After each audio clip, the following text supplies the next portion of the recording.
안녕하세요. 부동산을 쉽게 다양하게 깊이 있게 분석하는 부동산의 비밀입니다. 새 정부가 들어서면서 가장 기대감이 높았던 사람들을 꼽으라고 하면 바로 이 두 그룹이 반드시 들어갑니다. 하나는 집주인들, 또 다른 하나는 건설사 및 조합입니다.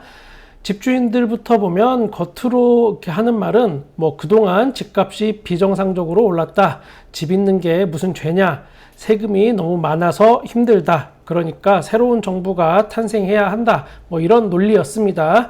지금 새 정부가 들어서고 막상 집값이 막 하락하기 시작하면서 이분들이 화가 많이 났습니다. 정권이 바뀌고 집값이 정상화되어 가는 중이면 이분들이 좋아해야 하는데 내 자산 가치가 줄어드니까 어쩌면 당연한 반응입니다. 지금 정부의 정책 기조를 보면 부동산 가격에 대해서 하향 안정화를 추구한다. 이렇게 몇 번이나 강조했습니다. 당분간은 집값이 오를 이유가 없다고 판단이 됩니다. 두 번째, 건설사 및 조합을 한번 보면 그동안 주변 집값은 폭등하는데 일반 분양가가 분양가 상한제에 막히다 보니까 손해를 본다는 피해의식이 이 사람들한테 좀 있습니다. 이분들이 제일 싫어하는 단어가 바로 로또 청약입니다.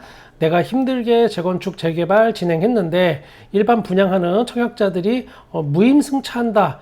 이 정도밖에 취급을 안 하는 경우가 더러 있습니다. 제 영상의 댓글에도 그런 분들이 종종 나타납니다.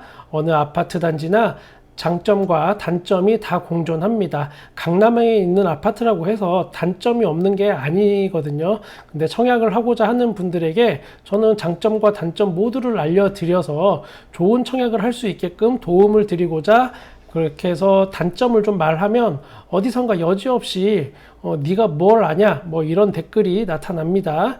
건설사 및 조합은 새 정부가 들어서서 분양가 상한제 개편하고 일반 분양가를 좀 팍팍 높이고 싶어 하는데 이런 분들이 원하는 만큼 또 올리기에는 지금 상황이 조금 애매해졌습니다.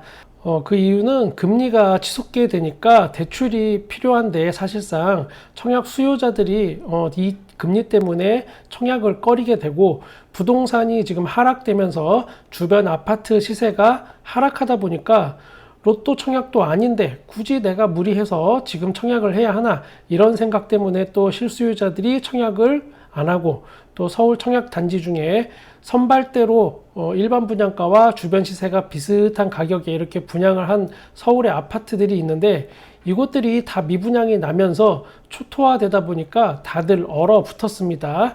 그래서 올해 서울과 수도권의 알짜 청약들이 다 일정이 밀리고 있는 겁니다. 그래도 올해 하반기 그동안 쌓였던 이 물량들이 서서히 청약을 준비하고 있었는데 그것조차 뒤로 더 밀릴 가능성이 생겨버렸습니다.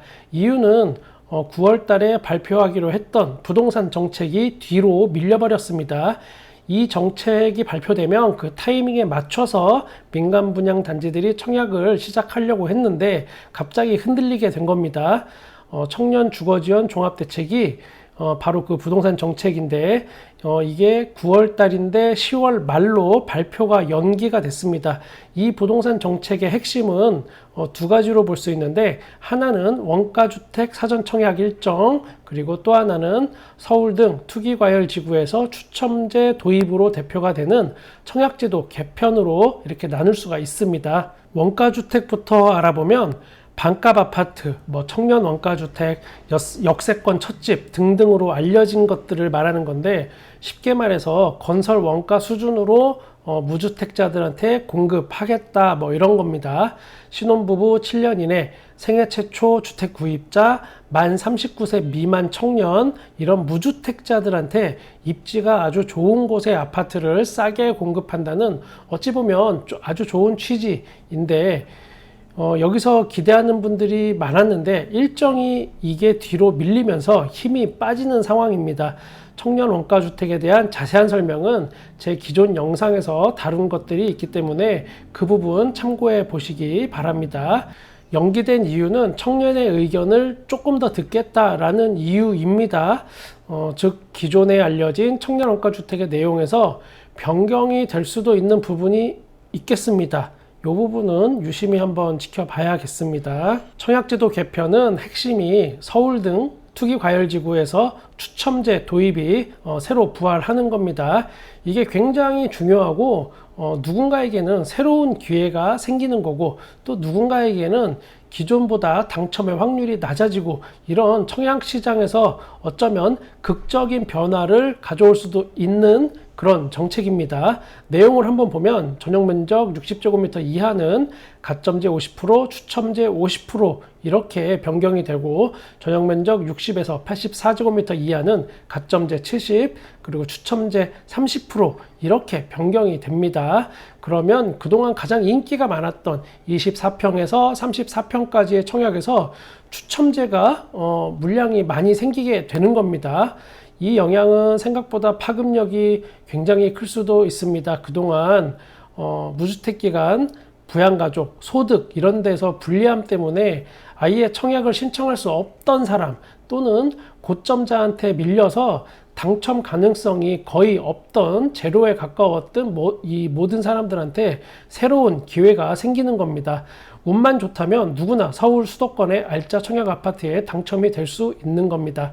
그런데 이 정책이 뒤로 밀리게 된 건데, 만약에 예정대로 이게 9월에 발표가 됐다면 개정안이 시행된 후부터 청약이 있는 모든 현장에 이게 곧바로 적용이 될 텐데, 그 시기가 빠르면 10월 정도로 예상을 했었습니다.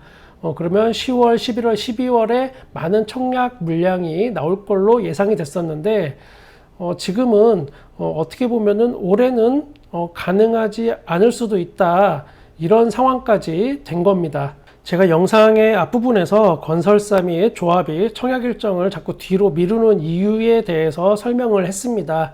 고분양가 논란이 다소 있더라도 추첨제가 만약에 생기면 기존보다 더 많은 청약 수요자들이 여기에 막 몰릴 것이고, 예상을 그렇게 하고 과감하게 청약을 하려고 했던 곳들이 지금 고민에 다 빠져 있습니다.